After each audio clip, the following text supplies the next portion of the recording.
నమస్కారం ఘంటారావానికి స్వాగతం. ముందుగా ప్రధాన అంశాలు. హత్యలతో వైఎస్ కుటుంబం పబ్బం గడుపుకుందన్న బీటెక్ రవి. జగన్ నీతులు చెబుతుంటే నవ్వొస్తుందని ఎద్దేవా.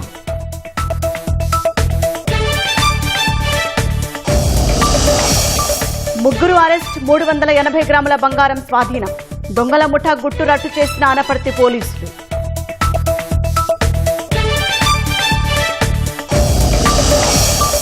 మధ్యప్రదేశ్లో పెద్ద పులి దాడిలో మహిళ మృతి, మరో 4గురికి తీవ్ర గాయాలు.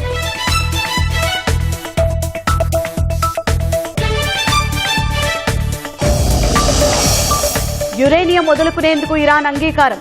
అమెరికా చర్చల్లో సూత్రప్రాయంగా ఒప్పుకున్నట్లు వార్తలు.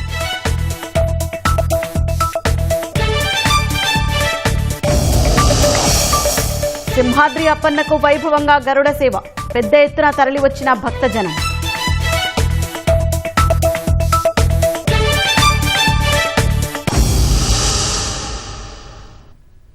ఆఫ్రికా దేశాల్లో ఎబోలా వైరస్ తీవ్ర రూపం దాల్చుతుండటంతో కేంద్ర ఆరోగ్య శాఖ అంతర్జాతీయ ప్రయాణికులకు హై అలర్ట్ ఆరోగ్య మార్గదర్శకాలు జారీ చేసింది. ముఖ్యంగా కాంగో, ఉగాండా, దక్షిణ సూడాన్లలో ఎబోలా కేసులు వేగంగా పెరుగుతుండటంతో అత్యవసరమైతే తప్ప ఈ 3 దేశాలకు ప్రయాణాలు పెట్టుకోవద్దని కోరింది. ఆయా దేశాల నుంచి వచ్చే ప్రయాణికులు విమానాశ్రయాలు ఇమ్మిగ్రేషన్ కంటే ముందే హెల్త్ డెస్క్ వద్ద రిపోర్ట్ చేయడం తప్పనిసరి చేసింది. భారత్కు వచ్చిన 21 రోజుల్లో జ్వరం, ఒంటి నొప్పులు, రక్తస్రావణ లక్షణాలు కనిపిస్తే వెంటనే వైద్యులను సంప్రదించాలని సూచించింది. దేశంలో ఇప్పటి వరకు ఎబోలా కేసులు నమోదు కానప్పటికీ ముందస్తు జాగ్రత్తగా అన్ని అంతర్జాతీయ విమానాశ్రయాల్లో నిఘా ముమ్మరం చేశారు. ఈ ఆరోగ్య అత్యవసర పరిస్థితి కారణంగా మే 28 నుంచి ఢిల్లీలో జరగాల్సిన ఇండియా ఆఫ్రికా సదస్సును నిరవధికంగా వాయిదా వేశారు. మధ్యప్రదేశ్లోని బాంధవ్గఢ్ టైగర్ రిజర్వ్ సమీప గ్రామంలో ఘోర విషాదం చోటు చేసుకుంది. పాన్పాతా గ్రామంలోని చొరబడ్డ ఒక పులి పూల్ బాయ్ పాల్ అనే 40 ఏళ్ల మహిళపై దాడి చేసి చంపింది.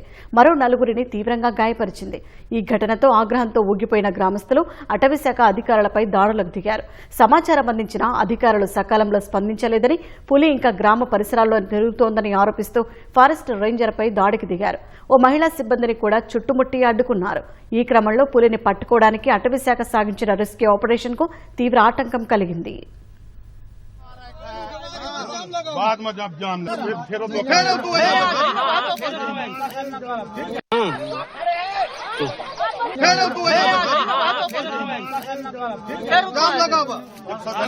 वाले पीछे खड़े हुए हैं सब पब्लिक.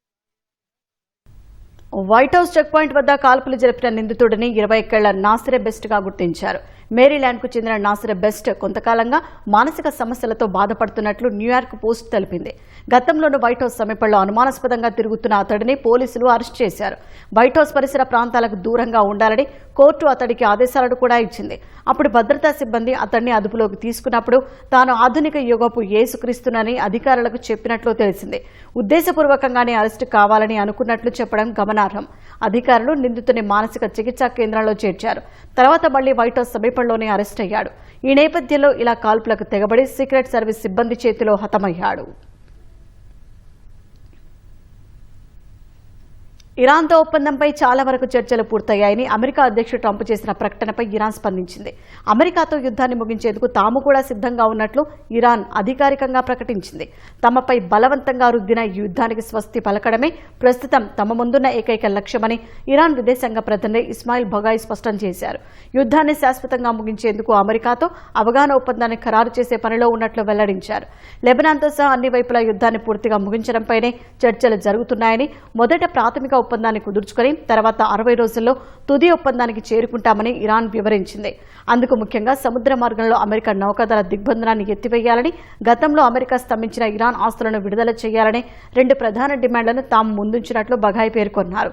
ఈ శాంతి చర్చల్లో అను అంశంపై ఎలాంటి చర్చలు జరగడం లేదని, రాబోయే 3-4 రోజుల్లో ఈ ఒప్పందంపై ఒక స్పష్టత వచ్చే అవకాశం ఉందని ఇరాన్ విదేశాంగ శాఖ ప్రతినిధి స్పష్టం చేశారు.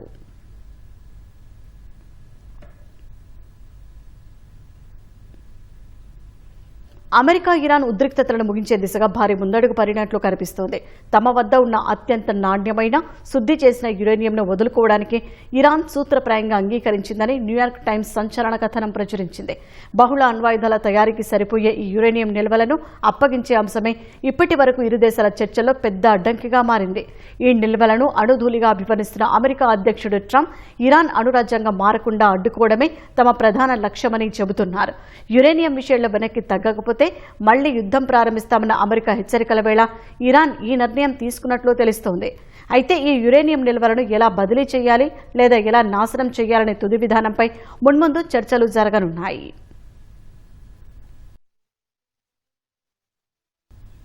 ఈదురుగాలుల ధాటికి కర్నూలులో విద్యుత్ స్తంభాలు, చెట్లు నేలకూలాయి. కర్నూలు కలెక్టరేట్ ఆవరణలో భారీ చెట్లు విరిగిపడ్డాయి.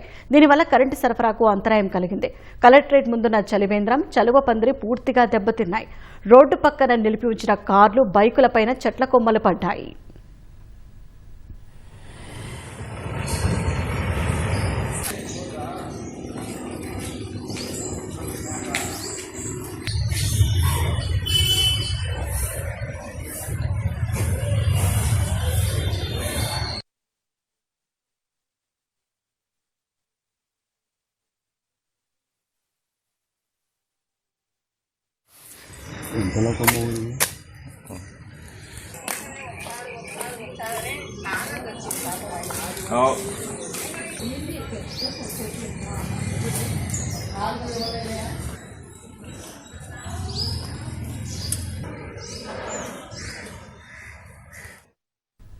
రాజమహేంద్రవరం 39వ వార్డులోని తుమ్మళ్లవలో అగ్ని ప్రమాదం జరిగింది. కార్పొరేషన్ సిబ్బంది బ్లీచింగ్ పౌడర్ను నిల్వ చేసే గోదాంలో ఒక్కసారిగా మంటలు చెలరేగాయి. వెంటనే స్పందించిన సిబ్బంది అగ్నిమాపక అధికారులకు సమాచారం అందించారు. అగ్నిమాపక సిబ్బంది మంటలను అదుపు చేశారు. ప్రమాదానికి గల కారణాలు ఇంకా తెలియరాలేదు. ఘటనపై పోలీసులు దర్యాప్తు చేస్తున్నారు.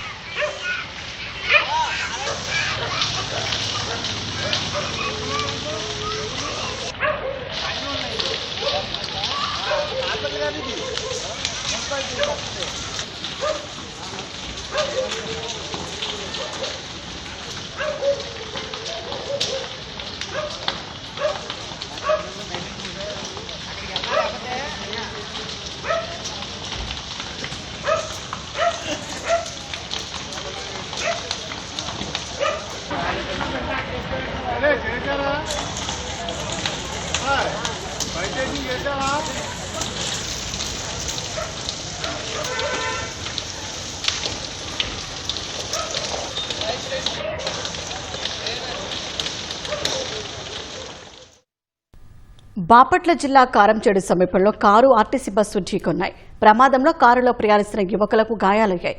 చీరాల నుంచి హైదరాబాద్ వెళ్తున్న కారు, పరచూరు నుంచి చీరాల వస్తున్న ఆర్టీసీ బస్సు కారంచేడు సమీపంలో ఢీకొన్నాయి. బస్సు రోడ్డు పక్కనే ఉన్న చెట్టును ఢీకొని నిలిచిపోయింది. సడన్ గా కారు రెట్ట వచ్చాడు. దీనికి ఏం చేయాలో తెలియక అక్కడ కంట్రోల్ చేసి బ్యాలెన్స్ లేకపోతే మేము కాలంలో పడిపోయాము. పచ్చూరు నుంచి బస్సులో వస్తున్నాం. చీరాల నుంచి కారు వస్తుంది. బస్సోడు ఏం చేశాడంటే వస్తున్నాడు, కారోడు ఏం చేస్తున్నాడు నిద్రపోయి ఇంక యువతలకు వచ్చేసాడు. అప్పటికి బ్రేక్ కొట్టంగానే ఇంకా వెళ్ళి కాలంలోకి ఆగింది మా బస్సు. కారుదే తప్పు. కృష్ణా జిల్లా హనుమాన్ జంక్షన్ వద్ద చెన్నై కోల్కతా జాతీయ రహదారిపై ప్రమాదం జరిగింది. నెల్లూరు నుంచి ఏలూరు వెళ్తున్న కారు టైర్ పంక్చర్ కావడంతో 3 పల్టీలు కొట్టింది. దీంతో కారు ముందు భాగం పూర్తిగా ధ్వంసమైంది. ఘటనలో డ్రైవర్కి స్వల్ప గాయాలు కాగా మిగిలిన వారు సురక్షితంగా బయటపడ్డారు. ఆంధ్ర, ఒడిశా రాష్ట్రాల ఉమ్మడి నిర్వహణలో ఉన్న మాచ్కండ్ జల విద్యుత్ కేంద్రంలో అగ్ని ప్రమాదానికి గురైన ప్రాంతాన్ని అధికారులు పరిశీలించారు. స్టేషన్ షట్ డౌన్ చేసిన అనంతరం మంటలు చెలరేగినట్లు గుర్తించారు. ఈ ప్రమాదంలో విద్యుత్ కేంద్రానికి సంబంధించిన కేబుల్ ప్యానెల్స్, వైరింగ్, ఇతర పరికరాలు కాలిపోయాయి. భారీగా ఆస్తి నష్టం సంభవించినట్లు అధికారులు అంచనా వేస్తున్నారు. యూనిట్ వ్యాక్యూమ్ సర్క్యూట్ బ్రేకర్ దగ్గర ఫైర్ స్టార్ట్ అయ్యి అది ఫైర్ కేబుల్ క్యాచ్ అయ్యి ఆ ఫైర్ అలాగా unit cables, control cables, 11 kV cables కి ఫైర్ ఎక్స్టెండ్ అయ్యి ఫైర్ యాక్సిడెంట్ అయ్యింది. లోకల్ గా ఉన్నటువంటి లంతాపూర్ ఫైర్ డిపార్ట్మెంట్ కి తెలియజేశాము. వాళ్ళు వచ్చారు, ఇమీడియట్ గా ఫైర్ అది కొంచెం చేశారు ఇన్ టైము. కొంచెం చేయడం వల్ల డ్యామేజ్ అది బాగా తగ్గింది. ఎవరికి ఎటువంటి ప్రమాదం జరగలేదు.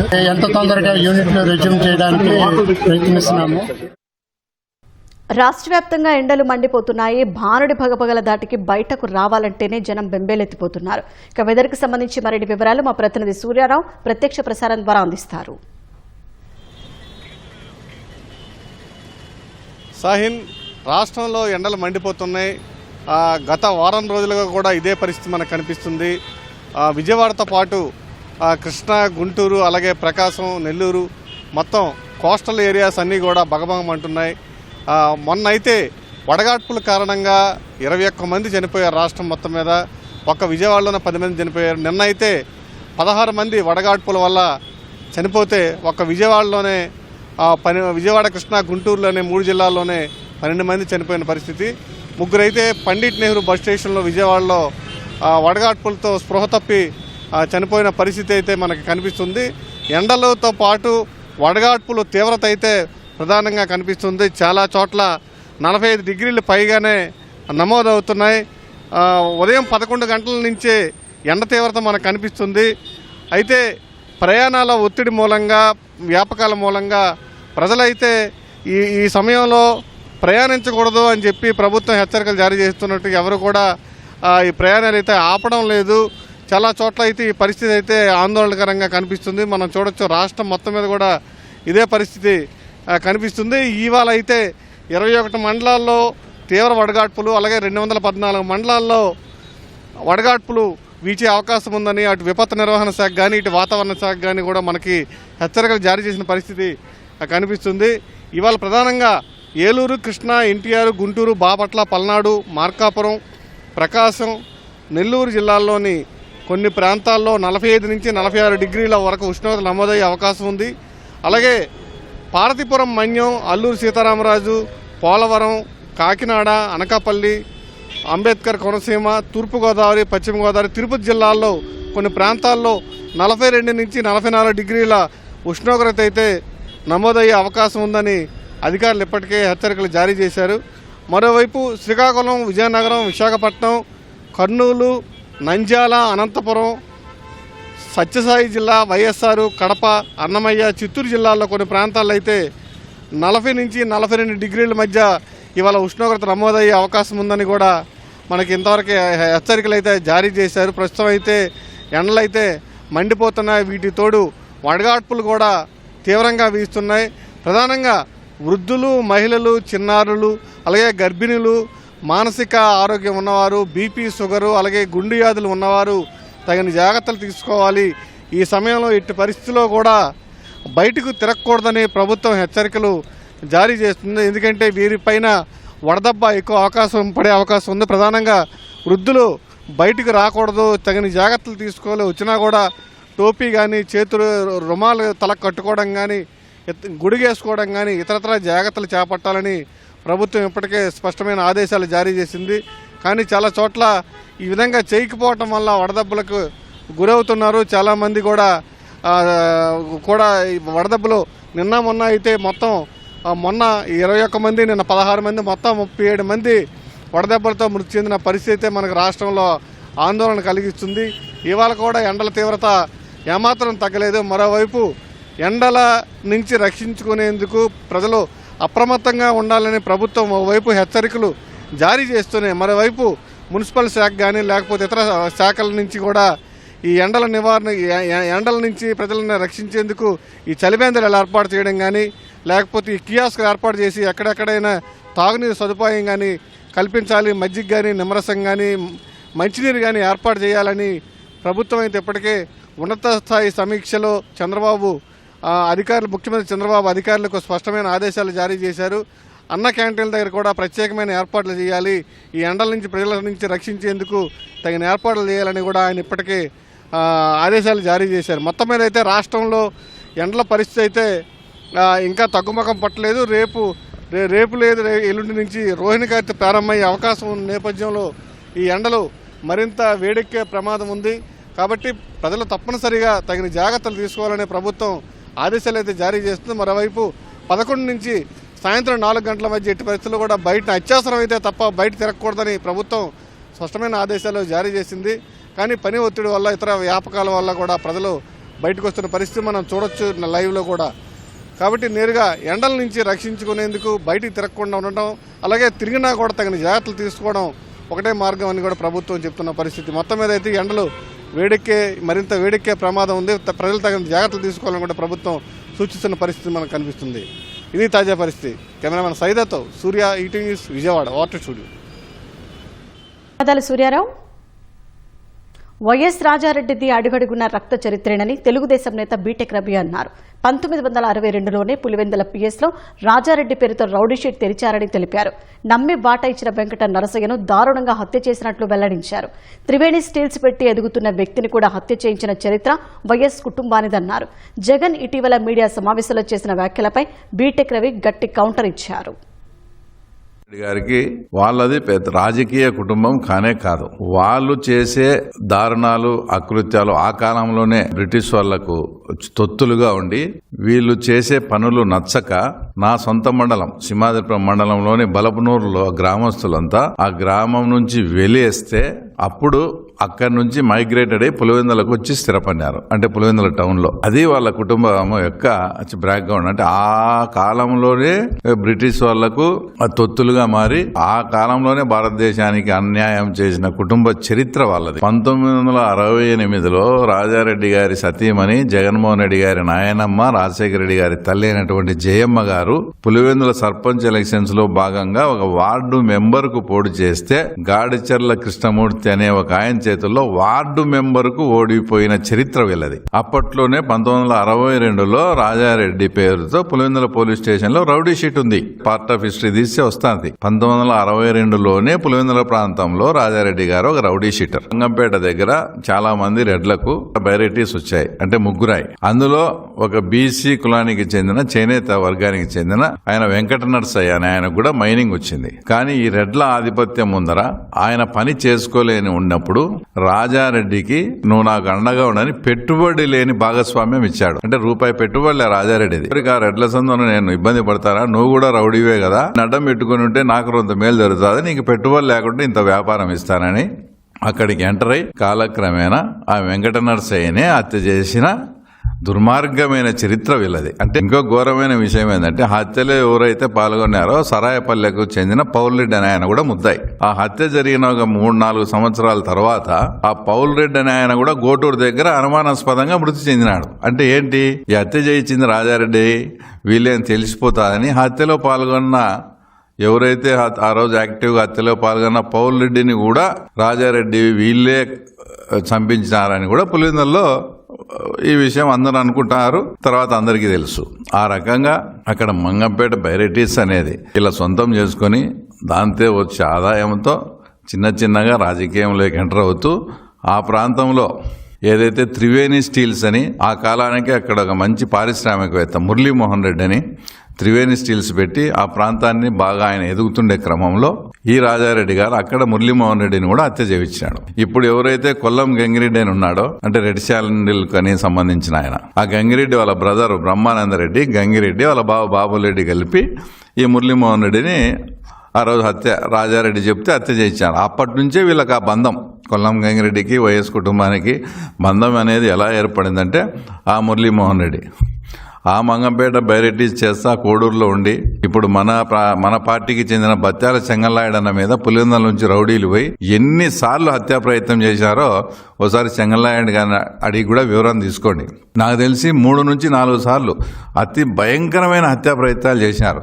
ఏదంటే దేవుని దయతో ఆయన అదృష్టం ఉండి తర్వాత బయటపడడం జరిగింది. ఇంకా 1989 ఎలక్షన్స్ అప్పుడు ముందు రాజారెడ్డి గారు జమ్మలమడుగు ప్రాంతంలో పెద్దమూడి మండలంలోని చిన్నమూడి అనే గ్రామానికి ఎలక్షన్ సందర్భంగా రిగ్గింగ్ చేయాలని పోయినాడు. ఆ ఊరంతా కూడా అప్పట్లో గుండ్లకుంట శివారెడ్డి జమ్మలమడుగు ఎమ్మెల్యేగా ఉన్నాడు. ఆయన ఆధీనంలో ఉండేది ఆ ప్రాంతం అంతా. ఈయన రాజారెడ్డి పోతే నువ్వు పులివెందులకు అయితే రౌడీరా, మాకేం రౌడీ అని ఒక ఇంట్లో వచ్చి ఈయన బంధింపజేసి చాలా అవమానపరిచి ఆ రోజు పంపించారు. తర్వాత దానికి రిటాలియేషన్గా, దానికి ప్రతీకారంగా ఎలాగైనా కూడా శివారెడ్డిని అంతమొందించాలని ఆ దేవుడు వాళ్ళకు ఉండే ఫ్యాక్షన్ నేపథ్యాన్ని అడ్డు పెట్టుకుని తర్వాత దేవగూడలను పిలుచుకొని తర్వాత శివారెడ్డి మర్డర్ కూడా హత్యకు ప్లాన్ చేసినారు.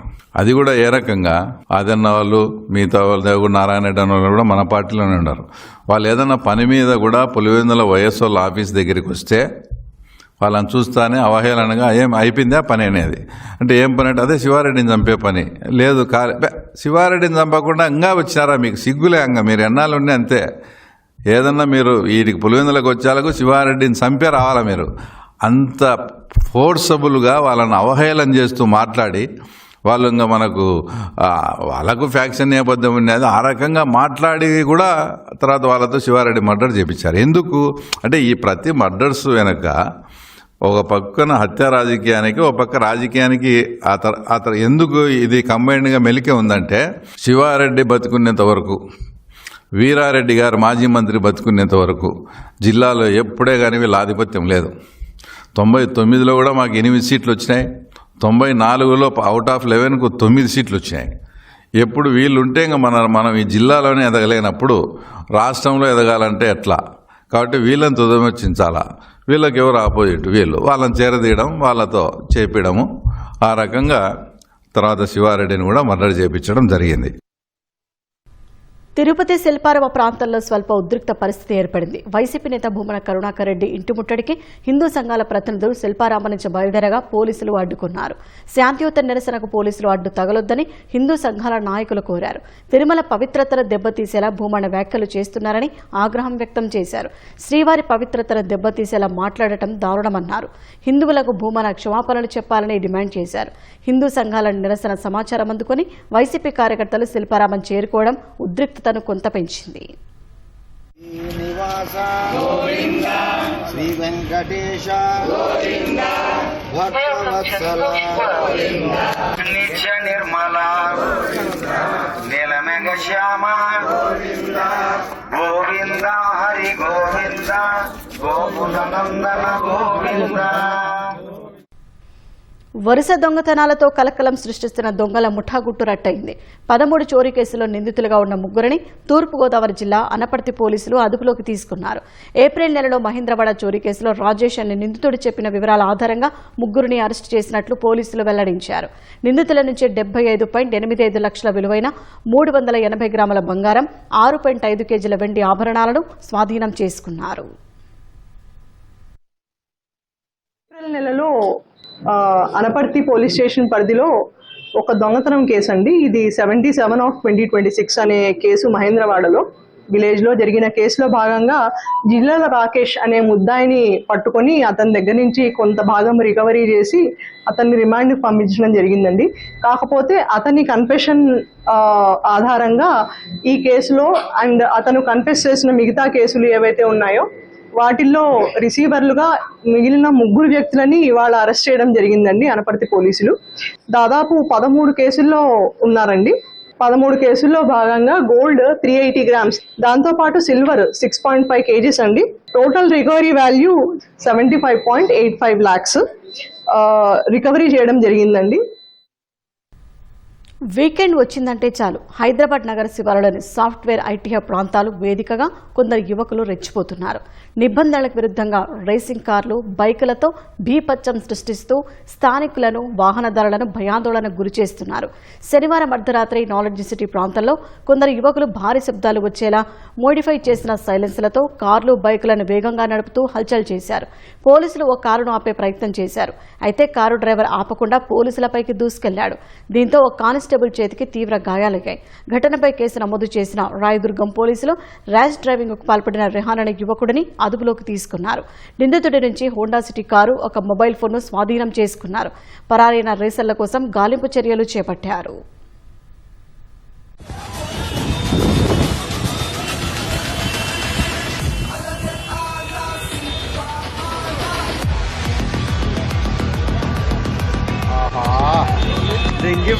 कार देखी ना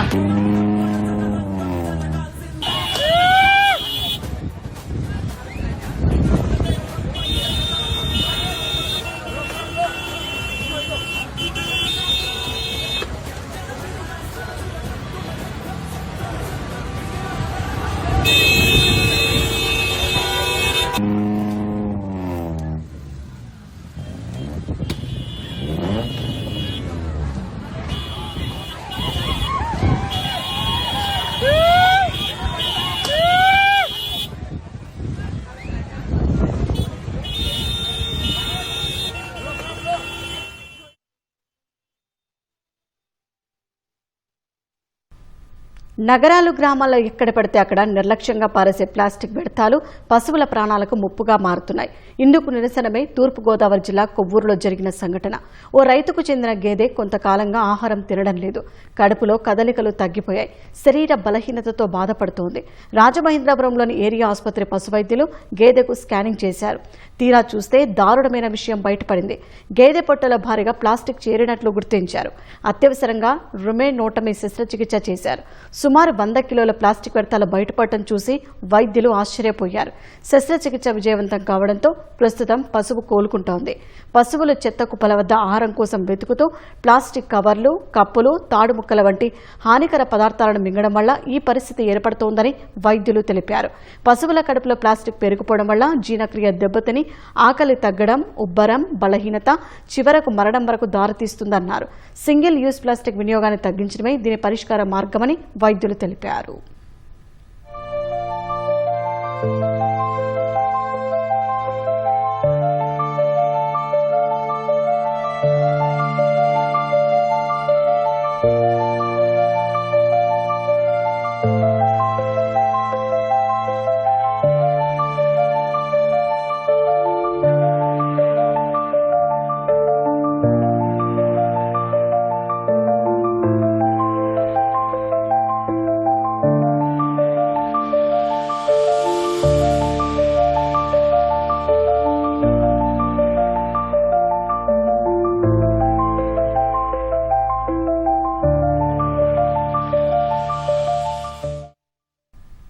తిరుమల శ్రీవారిని పలువురు ప్రముఖులు దర్శించుకున్నారు. వీఐపీ ప్రారంభ విరామ దర్శన సమయంలో MP Kalisetti Appalanaidu, Power Grid Corporation of India chairman Burra Vamsi Rammohan, భారత క్రికెట్ ఫీల్డింగ్ కోచ్ దిలీప్ వేర్వేరుగా స్వామివారి సేవలో పాల్గొన్నారు. టీటీడీ అధికారులు వారికి స్వాగతం పలికి దర్శన ఏర్పాట్లు చేశారు. ఆలయంలోకి వెళ్లిన ప్రముఖులు వెంకన్నను దర్శించుకుని మొక్కులు చెల్లించుకున్నారు. దర్శన అనంతరం రంగనాయకుల మండపంలో పండితులు ఆశీర్వచనం చేసి స్వామివారి తీర్థ ప్రసాదాలను అందజేశారు. World cup T20 world cup ముందు వచ్చిన నేను తిరుపతికి. దేవుని దయ వల్ల అదృష్టంగా ప్లేయర్స్ కూడా బాగా ఆడి మళ్ళీ back to back world cup గెలవడం అంటే చాలా మంచి విషయం ఇండియన్ క్రికెట్ కి. ఓవరాల్ గా లాస్ట్ ఇయర్ మొత్తం ఓవరాల్ గా ఇండియన్ మొత్తం క్రికెట్ బీసీసీఐ చేసుకుంటే women's team, under nineteen team, under nineteen men's team, women's team, Indian team గెలవడం ఇండియన్ క్రికెట్ కి చాలా మంచి టైం అనుకోవాలి. బట్ మోస్ట్ ఛాలెంజ్ ఏంటంటే ఒక సక్సెస్ రావడం ఒకటి, దాన్ని నిలబెట్టుకొని కంటిన్యూ చేయడం ఇంకొక ఛాలెంజ్ ఉంటుంది. ఇప్పుడు దీని తర్వాత మళ్ళీ ఇప్పుడు ఆఫ్ఘనిస్తాన్ లాస్ట్ సిరీస్ స్టార్ట్ అవుతుంది IPL.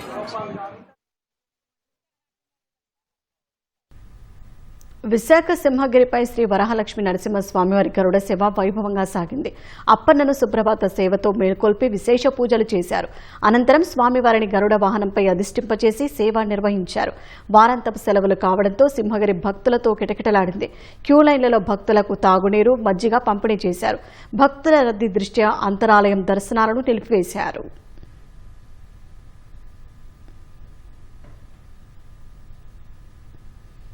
తెలంగాణలో ప్రసిద్ధిగాంచిన కాళేశ్వరం క్షేత్రంలో 4వ రోజు సరస్వతి అంత్య పుష్కరాలు వైభవంగా జరుగుతున్నాయి.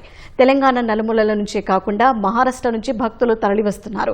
త్రివేణి సంగమానికి చేరుకుని పుణ్యస్నానాలు ఆచరిస్తున్నారు. స్వామివారిని దర్శించుకుని అభిషేకాలు, ప్రత్యేక పూజలు నిర్వహిస్తున్నారు. 4వ రోజు ఆలయంలో నవగ్రహ హోమం నిర్వహించారు. ఆదివారం సెలవు రోజు కావడంతో కాళేశ్వర క్షేత్రం భక్తులతో కోలాహలంగా మారింది.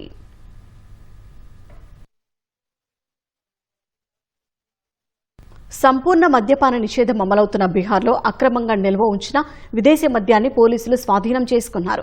మోతిహారీ జిల్లాలో పోలీసులు 2160 లీటర్ల విదేశీ మద్యాన్ని జప్తు చేశారు. పక్కా సమాచారం ఆధారంగా నిర్వహించిన తనిఖీల్లో విదేశీ మద్యం పట్టుబడినట్లు పోలీసులు తెలిపారు. సంబంధిత వాహనాలు, వ్యక్తులపై కేసులు నమోదు చేసినట్లు వెల్లడించారు. సీజ్ చేసిన మద్యం విలువ లక్షల్లో ఉండొచ్చని, వాటిని ధ్వంసం చేయనున్నట్లు వివరించారు. మద్య నిషేధం అమల్లో ఉన్నప్పటికీ తరచూ ఇలాంటి ఘటనలు వెలుగుచూడటంపై విమర్శలు వెల్లువెత్తుతున్నాయి.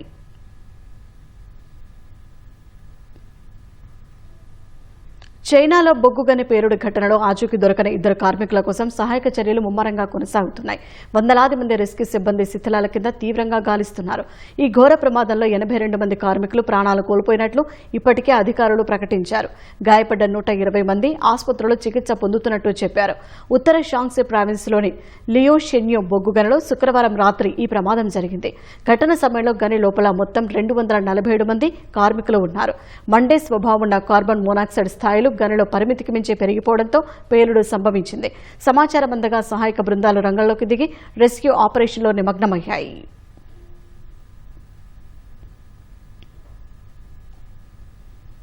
రాష్ట్రంలో సూక్ష్మ, చిన్న, మధ్యతరహా పరిశ్రమలను మరింత బలోపేతం చేసేలా, ఈ రంగాన్ని అంతర్జాతీయ స్థాయికి తీసుకెళ్లేలా రాష్ట్ర ప్రభుత్వం కీలక ముందడుగు వేస్తోంది.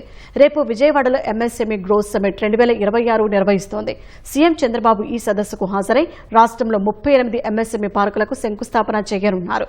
డిప్యూటీ సీఎం పవన్ కళ్యాణ్తో పాటు పలువురు మంత్రులు, పారిశ్రామికవేత్తలు సదస్సులో పాల్గొంటారు. విజయవాడలో రేపు ఎంఎస్ఎంఈ గ్రోత్ సమ్మిట్ 2026ను ప్రభుత్వం ఎంతో ప్రతిష్టాత్మకంగా నిర్వహించనుంది. రాష్ట్ర వ్యాప్తంగా 1500 మందికి పైగా ఎంఎస్ఎంఈ రంగానికి చెందిన పారిశ్రామికవేత్తలు, పీఎం విశ్వకర్మ లబ్దిదారులు, విధానకర్తలు, ఆర్థిక సంస్థలకు చెందిన సాంకేతిక నిపుణులు ఈ సదస్సుకు హాజరు కానున్నారు. రాష్ట్రంలో ప్లగ్ అండ్ ప్లే పారిశ్రామిక మౌలిక వసతులను కల్పించే లక్ష్యంతో ఈ సదస్సు వేదికగా సీఎం పలు కీలక ప్రాజెక్టులకు శ్రీకారం చుట్టనున్నారు. ప్రతి నియోజకవర్గంలో 175 ఎంఎస్ఎంఈ పార్కులను ఏర్పాటు చేసే లక్ష్యంలో భాగంగా 3వ విడతలో రేపు 38 ఎంఎస్ఎంఈ పార్కులకు వర్చువల్గా శంకుస్థాపన చేయనున్నారు. ఇప్పటికే మొదటి 2 దశల్లో 100 పారిశ్రామిక పార్కులకు శంకుస్థాపన చేయగా కొన్ని ప్రారంభమయ్యాయి. రతన్ టాటా ఇన్నోవేషన్ హబ్ ఆధ్వర్యంలో కుప్పం, మంగళగిరి, పిఠాపురంలో గ్రామీణ పారిశ్రామికవేత్తలను ప్రోత్సహించేలా రూట్యాగ్ స్మార్ట్ విలేజ్ సెంటర్, ఎక్స్టెన్షన్ కేంద్రాలను సీఎం ప్రారంభించనున్నారు. 200 కోట్ల వ్యయంతో రాష్ట్రంలోని 45 పారిశ్రామిక క్లస్టర్లలో ఉమ్మడి సౌకర్యాల కేంద్రాల ఏర్పాటుకు నిధులను కూడా సీఎం విడుదల చేయనున్నారు.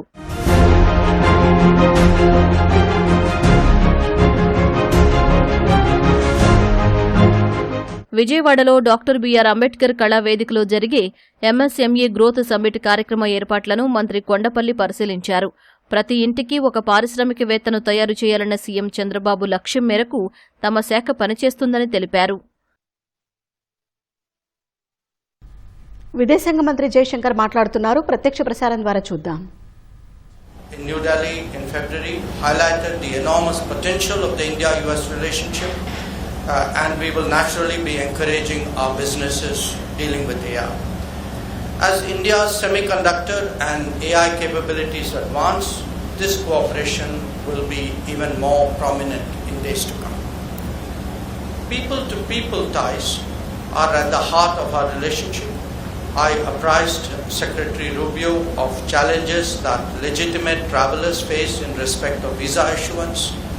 While we cooperate to deal with illegal and irregular mobility, our expectation is that legal mobility would not be adversely impacted as a consequence. After all, this is very relevant to our business, technology and research cooperation. Friends, India and the United States have common interests, but they also face shared challenges. Prominent among them is terrorism. Our position in that regard is very clear. It is one of zero tolerance. We appreciate the strong cooperation between concerned agencies of our two countries in this domain. I particularly recognized the extradition from the United States to India last year of a key planner of the 26/11 Mumbai attacks. Our two countries will intensify cooperation bilaterally as also in relevant international forums. We will continue to collaborate closely on countering illegal trade in narcotics. Our discussions, which as I said are still ongoing, have covered a range of regional and global issues. So let me state India's broad position which pertains to all of them. And I would make 5 points here. 1, that we advocate dialogue and diplomacy to address conflicts.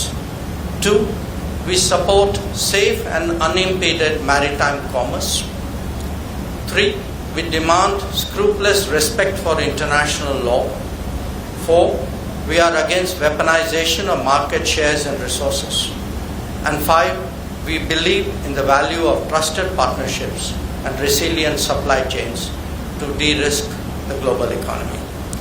So overall, this has been a very timely visit by the Secretary. I think our discussions have been very productive and I look forward to hearing his remarks.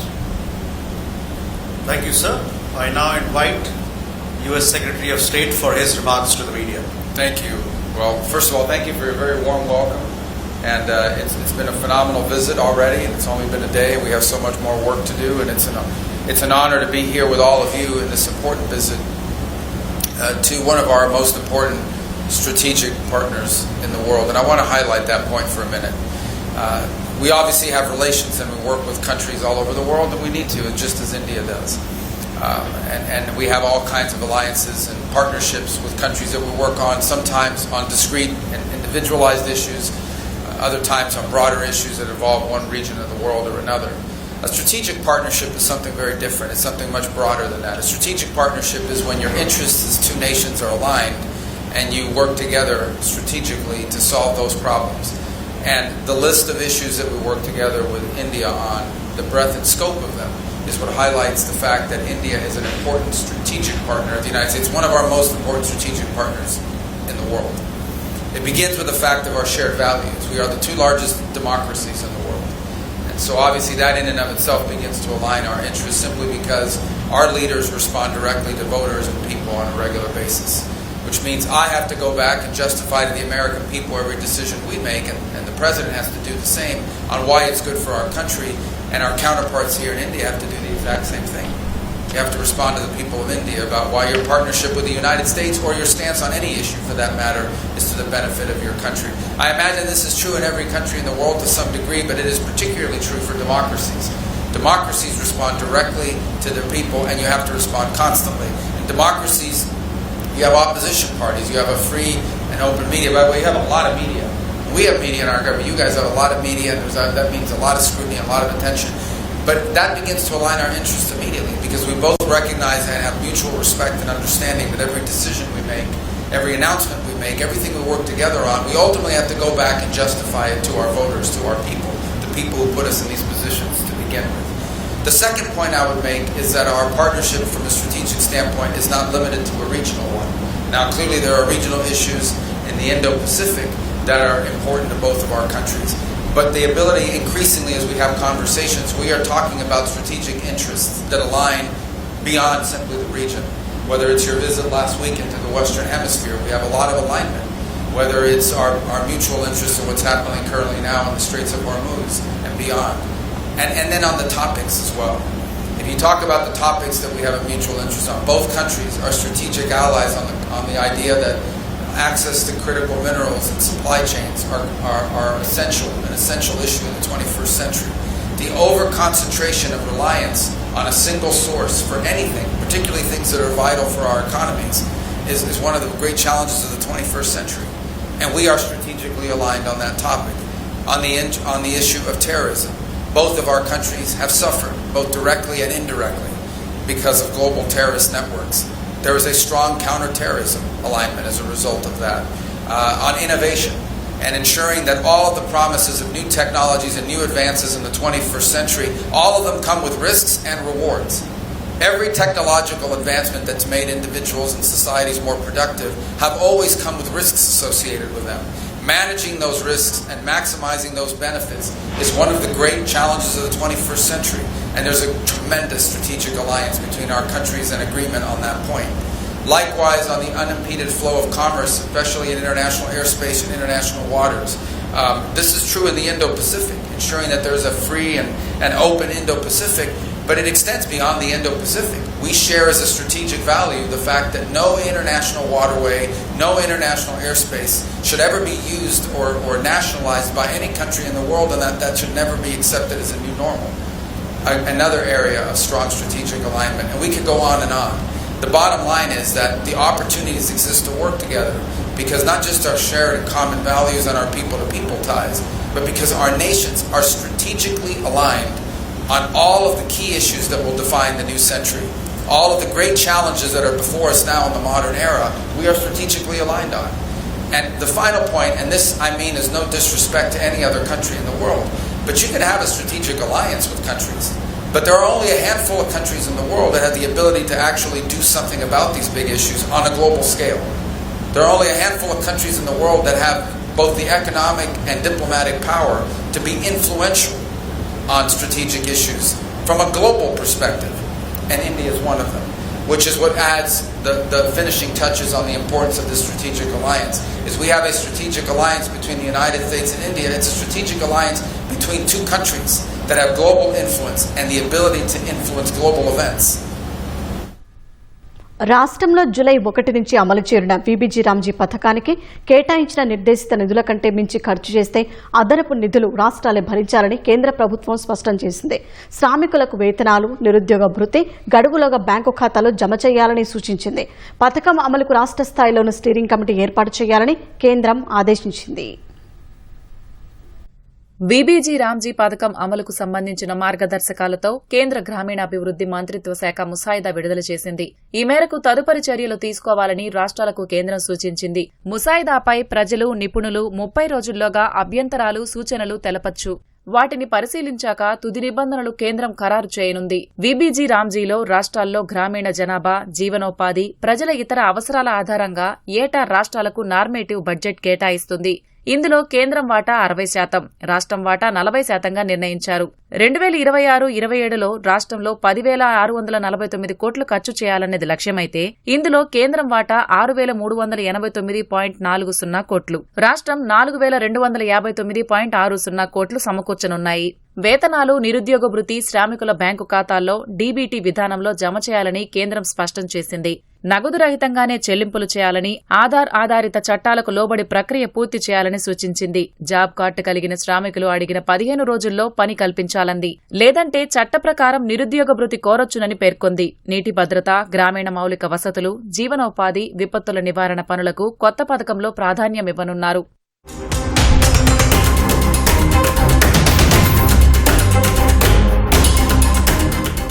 VBG Ramji అమలుకు రాష్ట్ర స్థాయి steering committee ఏర్పాటు చేయాలని కేంద్రం స్పష్టం చేసింది. CS chairman గా పంచాయతీరాజ్, గ్రామీణాభివృద్ది శాఖ ముఖ్య కార్యదర్శి, కమిషనర్, డైరెక్టర్, ఇతర ప్రభుత్వ శాఖలకు చెందిన మరో 6 సభ్యులుగా వ్యవహరిస్తారు. పథకం అమలుతో పాటు పర్యవేక్షణ వంటి కీలక బాధ్యతలు కమిటీ చేపట్టనుంది. ఉపాధి హామీ పథకంలో మాదిరిగానే వీబీజీ రామ్జీ రాష్ట్ర స్థాయి కౌన్సిల్ ఉంటుందని, దీనికి చైర్మన్ గా ముఖ్యమంత్రి ఉంటారని తెలిపింది. ప్రభుత్వం నామినేట్ చేసిన మరో 15 మంది సభ్యులుగా ఉండనున్నారు. రాష్ట్రంలోని పంచాయతీలను ఏబీసీ కింద 3 విభాగాలుగా విభజించి పథకాన్ని అమలు చేయనున్నారు.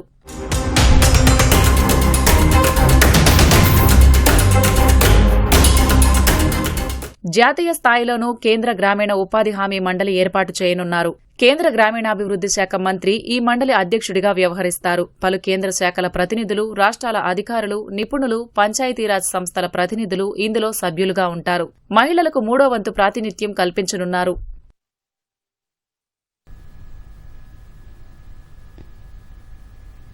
కార్పొరేట్ చదువుల కోసం పట్టణాలు, నగరాలకు వలసపోతున్న రోజులివి. అందుకు భిన్నంగా కార్పొరేట్ విద్యను ఊరిబాట పట్టించింది ఆ విద్యాధామం.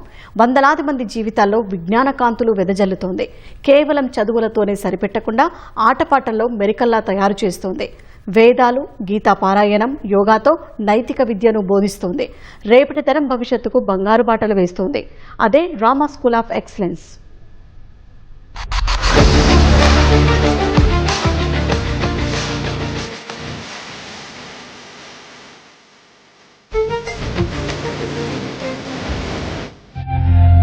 విజయనగరం జిల్లా జామి మండలం విజనగిరి మారుమూల పల్లెటూరు. చక్కటి 6 ఎకరాల ప్రాంగణం, పచ్చటి ప్రకృతి, ఆహ్లాదకర వాతావరణం. అక్కడ కొలువైంది Rama school of excellence. LKG నుంచి 10వ తరగతి వరకు 760 మంది పిల్లలకు విద్యాబుద్ధులు నేర్పుతోంది. ఫీజుల దందా ఉండదు. రుద్దుడు పద్ధతికి బహుదూరం. ఆర్థిక స్థితి అంతంత మాత్రంగా ఉన్నవారికి, తల్లిదండ్రుల్లో ఒకరు లేనివారికి స్పెషల్ డిస్కౌంట్ ఇస్తారు. ఉన్నత విద్యావంతులైన 34 మంది ఉపాధ్యాయులు పిల్లలను ఉన్నతంగా తీర్చిదిద్దడంలో తీరిక లేకుండా ఉంటారు. మానవతా విలువలు పెంపొందించాలనే ఉద్దేశంతో ప్రతి వారం వచ్చి గురువుగారు నరసింహ గారు వచ్చి పిల్లలకి బోధన చేయడం జరుగుతుంది. మా పాఠశాల నుండి ఏ పాఠశాలకు వెళ్ళా విద్యార్థులందరూ కూడా మంచి ఉన్నతమైన ఆశయాలతోని విద్యావంతులయ్యి మంచి ప్రయోజకులు అవుతున్నారు. డిజిటల్ బోధనలో ముందుంది విద్యాలయం. 54 కంప్యూటర్లతో డిజిటల్ ల్యాబ్, సకల సౌకర్యాలతో సైన్స్ ల్యాబ్, ఇంగ్లీష్, రోబోటిక్స్ ల్యాబ్లు, పెద్ద లైబ్రరీ. రామా స్కూల్ స్పెషాలిటీ 5 ఏళ్లుగా 10th లో 100% సత్తా చాటుతోంది. పిల్లల్లో అత్యధికులు 90% మార్కులతో ఉత్తీర్ణులవుతున్నారు. 3 నెలలకొకసారి విద్యార్థుల తల్లిదండ్రులను పిలిపించి మాట్లాడతారు. చదువుల్లో వెనకబడిన వారికి గంటపాటు అదనపు బోధన ఉంటుంది. 6 నుంచి 9వ తరగతి వరకు విద్యార్థులకు IIT foundation course, Navodaya, Sainik school ప్రవేశాలకు ప్రత్యేక శిక్షణ ఇస్తున్నారు.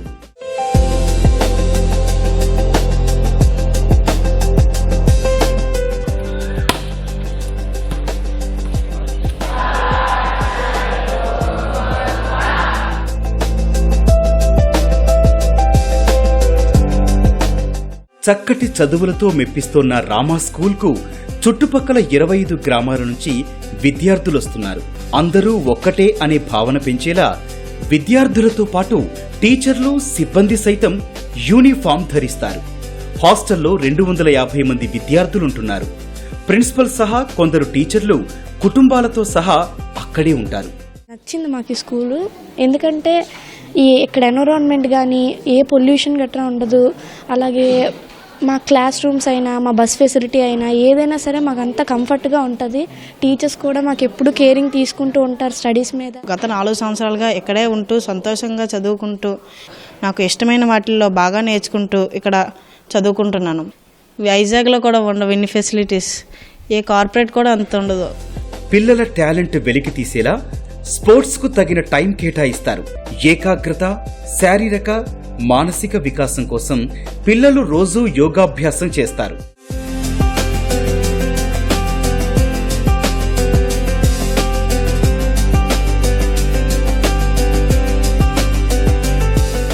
ప్రముఖ యోగాచార్యులు రాపర్తి రామారావు విద్యా సంస్థకు బీజం వేశారు. 30 ఏళ్లు ఉపాధ్యాయ వృత్తిలో ఉన్న గురూజీ 1993లో స్థానికంగా యోగాశ్రమం ఏర్పాటు చేశారు. ఎంతో మంది శారీరక, మానసిక ఆరోగ్యం మెరుగుపరిచేందుకు కృషి చేశారు. తర్వాత కొన్నేళ్లకు గురువుగారి మదిలో ఓ ఆలోచన మెదిలింది. గ్రామీణ పేద పిల్లలకు విలువలతో కూడిన విద్య అందించాలని సంకల్పించారు. అలా 26 ఏళ్ల కిందట 2000 సంవత్సరంలో రామ్లాల్ ప్రభుజీ ఎడ్యుకేషన్ ట్రస్ట్ స్థాపించారు. 6 పిల్లలతో గురుకులానికి శ్రీకారం చుట్టారు. 2010 నాటికి ప్రాథమిక పాఠశాలగా ఎదిగింది. 2018 నాటికి ఉన్నత పాఠశాలగా రూపాంతరం చెందింది.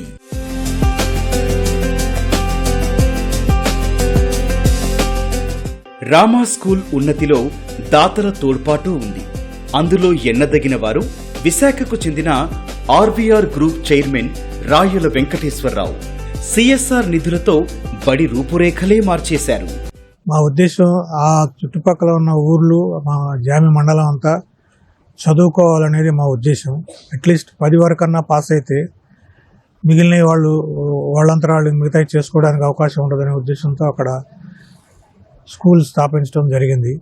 మేము అనుకున్న దాని ప్రకారం కన్నా ఇంకా బాగా స్కూల్ నడుస్తుంది. వీలైనంత శ్రద్ధ పెట్టి దాన్ని ముందుకు తీసుకెళ్ళడానికి ప్రయత్నిస్తాం. యోగాచార్య రాపర్తి రామారావు గారి ఆశయాలకు అనుగుణంగా మారుమూల ప్రాంతంలో వ్యవసాయదారుల కుటుంబాలు ఎక్కువ ఉన్న ప్రాంతంలో రామా స్కూల్ ఆఫ్ ఎక్సలెన్స్ స్కూల్ని కన్స్ట్రక్ట్ చేయడం జరిగింది. అంతర్జాతీయ ప్రమాణాలకు వీలుగా మన పిల్లల్ని తయారు చేయడం కోసం ఇక్కడ అన్ని ఏర్పాటు చేయడం జరిగింది.